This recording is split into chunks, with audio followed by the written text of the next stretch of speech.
Welcome to Six String Journal's first video. We're going to do this lesson on developing tone, which really is more like developing your ear. Once you have your nails squared away, you could actually use these methods to improve your nail shape and the way you file your nails. But to start, before practicing or going into music, I think it's important to establish some little routine that gets you in mentally.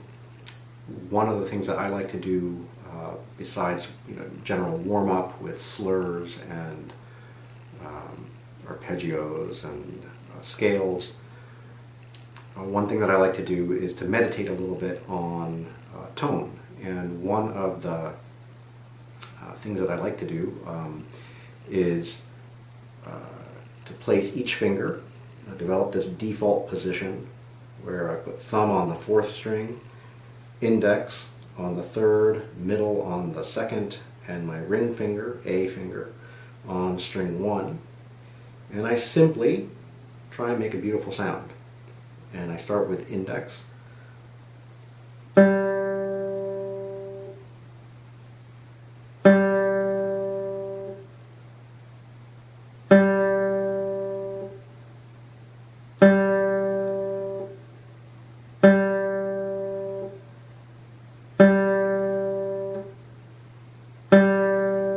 And I just listen. I just listen to see what's coming out. I try and imagine the sound that I want. I try and get it to come out of the guitar. I adjust my hand position a little bit. I'm aware of the fact that I'm on the string, so I practice in various ways. Like I start off by just feeling the string, and then transferring the energy into the string.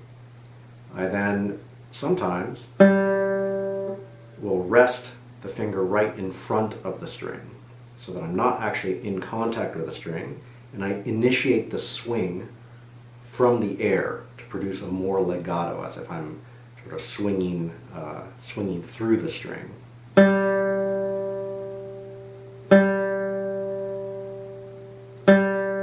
So if you want to play very legato, it's very important to develop that. You gain some sense of security as you go through the string. But if you at some point want to control your sound a little better, I think initiating the stroke on the string is also a skill that you have to develop. So that's on the string, there's silence.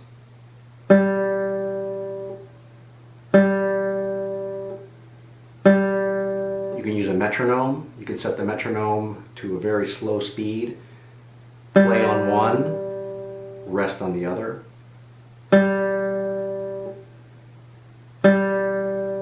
There's some level of rhythm to what you're doing. The other thing you can do is, of course, move through the other fingers.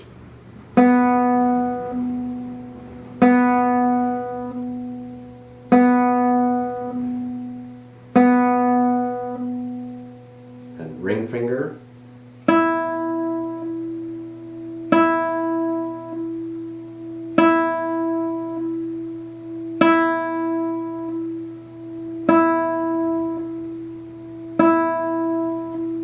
You want to get a consistent tone from finger to finger and from string to string. You can go back to one string but use two different fingers to make sure that each finger produces the same quality of tone.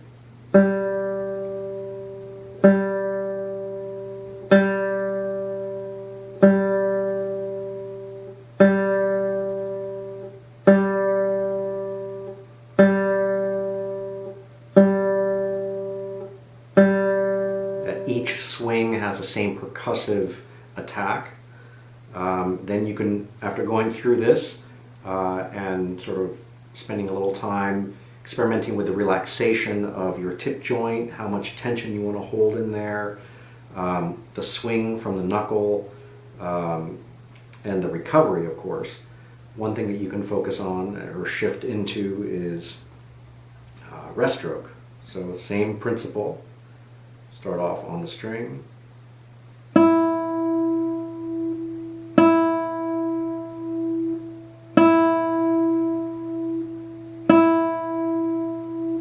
switch fingers,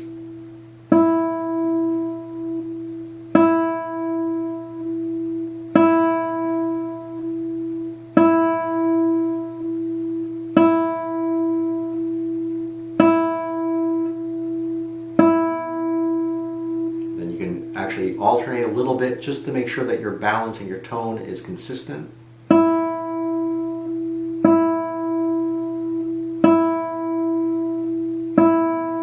Put in the ring finger.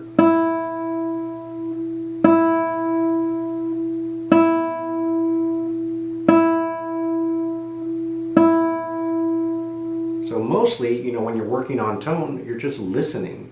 You're trying to make sure that you feel what it's like to make the sound that you want, and you keep reminding yourself by repetition. When you get it, try and stay there and experiment a little bit.